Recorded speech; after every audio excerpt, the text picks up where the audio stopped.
Good morning students, मैं रचना यादव आपकी Hindi teacher. जैसे कि बच्चों आप लोग जानते हैं हमारा चैप्टर चल रहा था, चैप्टर नंबर 4 अन्याय का विरोध। हमारा जो चैप्टर है बच्चों, इसमें जो रूसी लेखक है वो जो उसके बच्चों की जो लेखक वो है जो गवर्नेंस है उसको अन्याय का विरोध करना सिखा रहे हैं। क्योंकि बच्चों जो मनुष्य है वो एक सामाजिक प्राणी है, किसी का स्वभाव थोड़ा विनम्र होता है और किसी का स्वभाव थोड़ा कठोर होता है। तो बच्चों लेकिन इस चैप्टर के माध्यम से हमें ये सीखने को मिल रहा है कि हमें परिस्थितियों के अनुसार अपने जो नेचर है, अपना जो स्वभाव है उसको बदल लेना चाहिए।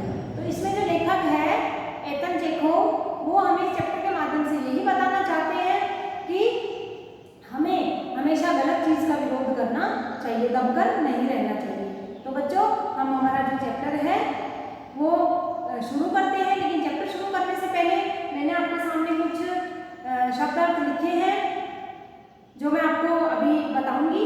और उससे पहले मैं आपको ये थोड़ा चैप्टर के बारे में जो हमने कल पढ़ा था, प्रीवियस वीडियो में हमने जो पढ़ा था वो मैं आपको बताना चाहती हूँ कि हमने अभी तक थोड़ा क्या पढ़ा।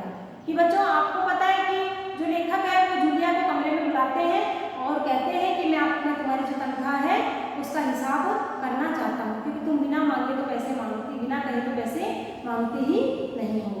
और जो लेखक है वो जो जूलिया है उसने कोई छुट्टियाँ ली ही नहीं होती है, ना ही उसने कुछ भी गलत काम किया होता है, लेकिन फिर भी वह उसके जो है पैसे काटते रहते हैं।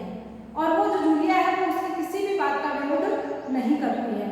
तो बच्चों इसी तरीके से हमारा जो चैप्टर है वो आगे बढ़ता रहता है और हम हमारा जो चैप्टर है उसको आगे पढ़ेंगे कि आगे हमारे चैप्टर में क्या बताया गया है, क्या समझाया गया है। उससे पहले हम अपना जो शब्दार्थ है वो देखते हैं, क्योंकि शब्दार्थ का ज्ञान होना बच्चों बहुत जरूरी है। क्योंकि अगर शब्दार्थ अगर हमने पढ़े हुए हैं तो हमें आगे का चैप्टर समझने में बहुत ही सहायता मिलती है। तो बच्चों हम शुरू करते हैं।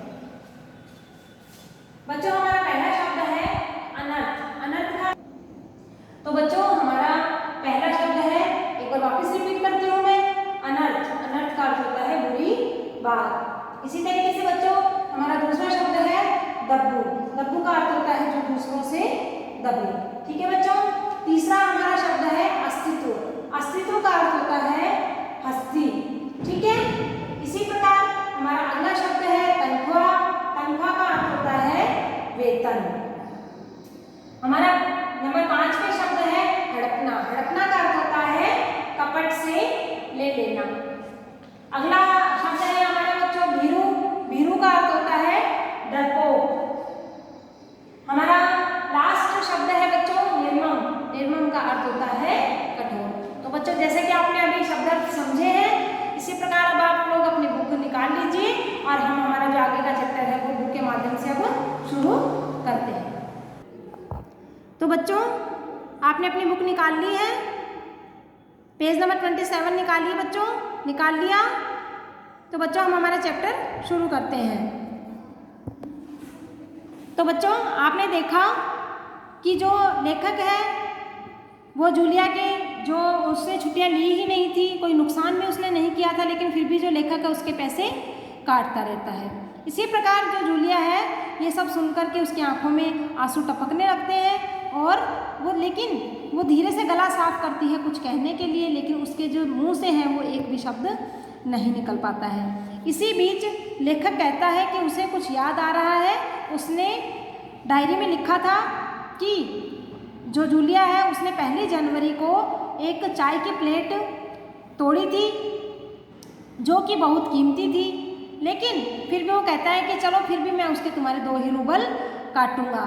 तो फिर लेखक कहता है कि देखो तुम्हारा काम है बच्चों की देखभाल करना, ठीक है, और तुम्हें इसी बात के पैसे मिलते हैं। और उस दिन एक दिन तुमने जो बच्चों का ध्यान अच्छे से नहीं रखा था और जो उसका जो लड़का था, लेखक का जो लड़के का नाम है कोल्या, जो कि पेड़ पर चढ़ जाता है और उसकी जैकेट फट जाती है। तो जो लेखक होता है बच्चों उस जैकेट के भी पैसे उसकी तनख्वाह में से काट लेता है। इसी तरीके से वो कहता है कि मैं जो जैकेट फटी है उसके 10 रूबल तुम्हारे काटूंगा।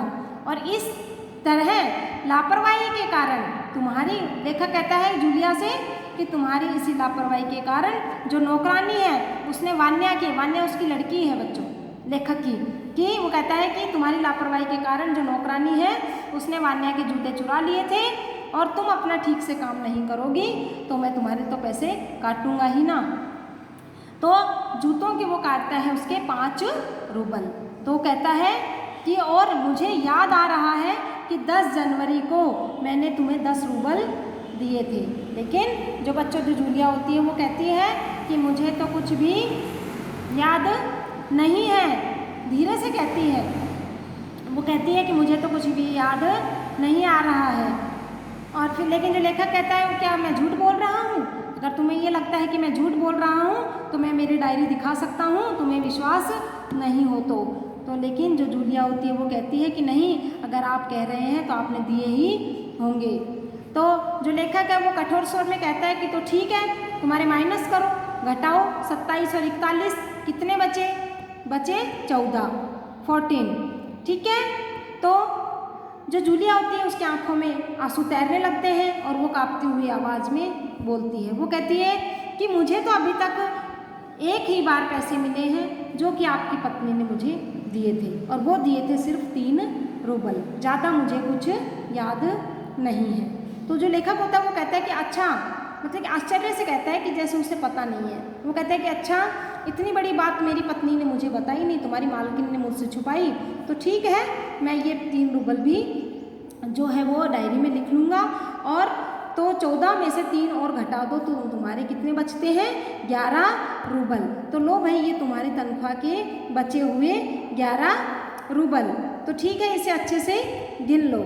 और जो जूलिया होती है वो कांपते हुए हाथों से उसे 11 रूबल को ले लेती है और उसे बिना गिने अपनी जेब में डालती है और धीरे आवाज़ में जो लेखक है उसको कहती है कि जी धन्यवाद। लेकिन जो लेखक होता है वो गुस्से में भड़क जाता है और वो एकदम उसको घूर कर गुस्से के साथ देखता है और कहता है कि धन्यवाद किस बात का, कि जो तुम मुझे धन्यवाद क्यों दे रही हो? तो जो जूलिया होती है वो कहती है कि आपने मुझे पैसे दिए हैं इसलिए मैं धन्यवाद दे रही हूँ। तो जो लेखक है वो आगे क्या कहता है कि बच्चों, मैं अपने आप को संभाल नहीं पाया, ऊंचे स्वर में चिल्लाते हुए बोला। लेखक कह रहा है कि जैसे उसने मुझे ये कहा कि आपने मुझे पैसे दिए हैं इसलिए मैं धन्यवाद दे रही हूँ, तो वो कहता है कि मैं अपने आप को संभाल नहीं पाया और मैं गुस्से में उसे कहता हूँ कि तुम मुझे धन्यवाद दे रही हो जबकि तुम अच्छी तरह जानती हो कि मैंने तुम्हारे साथ अन्याय किया है, मैंने तुम्हें धोखा दिया है और मैंने तुम्हारे पैसे हड़प लिए हैं, फिर भी तुम मुझे धन्यवाद दे रही हो। फिर वो जूलिया जो होती है वो कहती है बच्चों कि जी हाँ, आप कुछ तो दे रहे हैं, इससे पहले मैंने जहाँ भी काम किया उन लोगों ने तो मुझे एक भी पैसा नहीं दिया।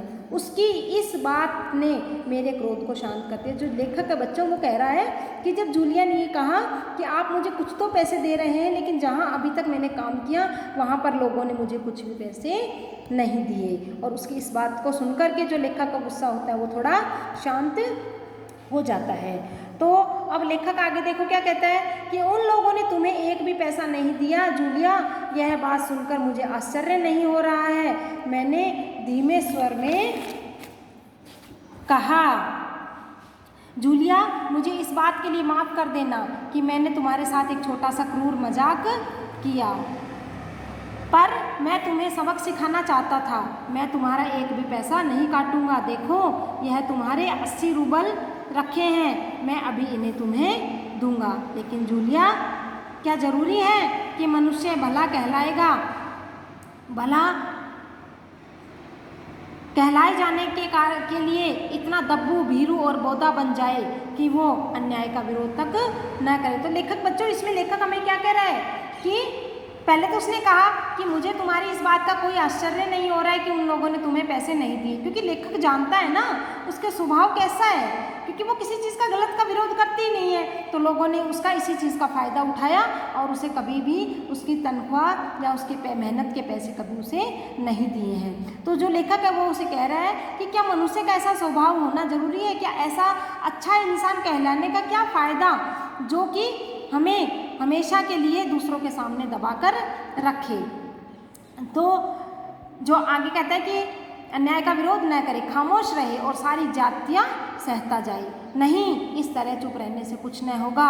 अपने अस्तित्व को बनाए रखने के लिए तुम्हें इस कठोर, निर्मम और हृदयहीन, कठिन, आपको पता है जिसका दिल कठोर होता है वो निर्मम, जिसके दिल में कोई भी दया न हो, हृदयहीन मतलब भावहीन, कोई भी भावनाएं नहीं हो, उनका सामना करना होगा, लड़ना होगा पूरी ताकत के साथ। इस संसार में दब्बू और बोधे लोगों के लिए कोई जगह नहीं है। दब्बू मतलब दबने वाले दूसरों से, और बोधे मतलब कमजोर, कोई जगह नहीं है। इस बात को सदैव याद रखना।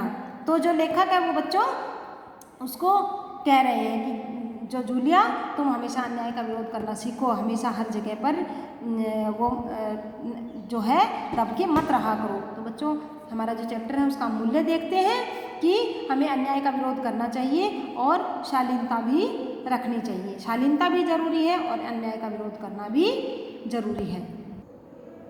तो बच्चों आपने देखा कि हमारा जो पूरा चैप्टर है उससे हमें कितनी अच्छी शिक्षा मिलती है कि हमें शालीनता तो अपने स्वभाव में रखनी ही चाहिए, लेकिन उसके साथ में हमें अगर हमारे साथ कुछ गलत होता है तो हमें उसका भी विरोध करना चाहिए। तो जो लेखक है उन्होंने अपने चैप्टर के माध्यम से हमें और जूलिया को बहुत अच्छी शिक्षा दी है। तो बच्चों मैं उम्मीद करती हूँ कि आपको ये जो चैप्टर है वो अच्छे से समझ में आ गया होगा। फिर भी अगर आपको कोई दिक्कत हो, कुछ समझ में नहीं आया हो, तो आप लोग अगली ऑनलाइन मीटिंग में मुझसे समस्या का हल पूछ सकते हैं।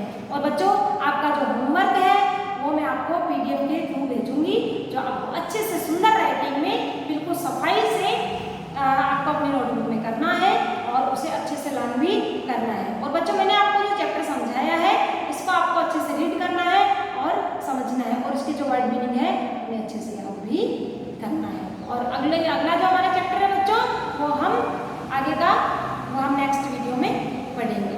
धन्यवाद बच्चों।